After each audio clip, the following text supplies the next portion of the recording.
வேடிக்கையாக சொல்லுவாங்க, ஒரு கணவன் மனைவி கிட்டத்தட்ட ஒரு 50 வருஷ காலம் இந்த உலகத்தில் வாழ்ந்துருக்காங்க.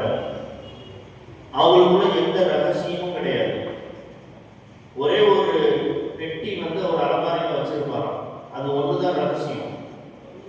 அவர் மனைவிட்ட சொல்றாரு, அந்த பெட்டியை நீ எப்பயுமே திறக்கவே கூடாது அப்படின்னு சொல்லி ஒரு வாக்குறுதி வாங்கிட்டார்.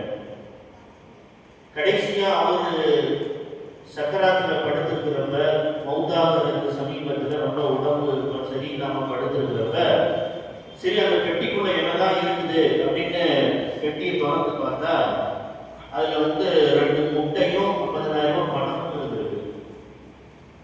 மனைவிக்கு ஆச்சரியம், என்ன இது 2 முட்டை 50,000 பணம் இருக்குது, இது என்ன அர்த்தம், இது என்ன காரணம்? ஏன்னா அவங்களுக்குள்ள எந்த ரகசியமும் இல்லை, இது ஒண்ணுதான் ரகசியம். இப்போ கணவன்கிட்ட கேட்கிறப்ப கணவன் சொல்றாரு, உனக்கும் எனக்கு சண்டை வர்றப்ப, உன் மீது நான் கோபப்படுறப்பன்னா நான் முட்டை வாங்கி அந்த பெட்டியில வச்சிருவேன் அப்படின்னு சொல்றாரு. இப்போ மனைவிக்கு ஒரே பெரிய பூரிப்பு.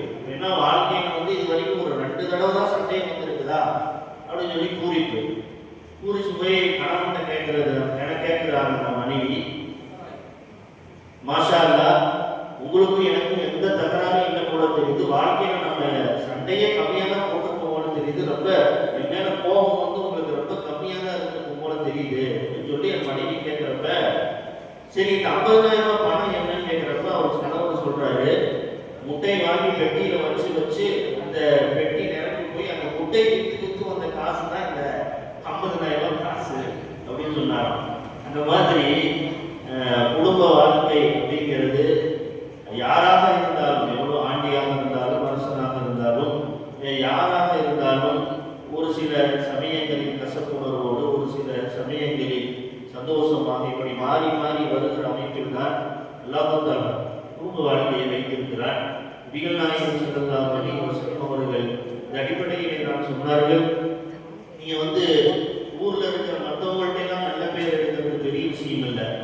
ஊர்ல இருக்கிறவங்கலாம் ஒரு பெரிய படிச்சவர், பெரிய நல்லவர், பெரிய கொடை வந்தது அப்படின்னு ஊர்ல 4 பேர் சொல்றது பெரிய விஷயம் இல்லை. நல்லவர் அப்படிங்கிற சர்டிபிகேட் கூட வாழ்ந்த மனைவி கொடுக்கணும். இவர் இந்த மாதிரி ஒரு கணவர் என்னுடைய வாழ்க்கையை இனிமேல் நான் பார்க்க முடியாது, இந்த மாதிரி ஒரு ஆண் மகனை இனிமேல் என்னுடைய வாழ்க்கையை பார்க்க முடியாது அப்படின்னு கூட வாழ்ந்த மனைவி நற்சான்றிதழ் கொடுக்கக்கூடிய அளவுக்கு உண்டான வாழ்க்கையை நம்ம இந்த உலகத்தில் வாழ்ந்து காட்ட வேண்டும். அல்லாஹ் புதிதாக மன வாழ்க்கையை காலெடுத்து வைக்கக்கூடிய இந்த மணமக்களுக்கு அப்படிப்பட்ட ஒரு நல்ல வாழ்க்கையை எல்லாம் நசிபாக்குவானாக.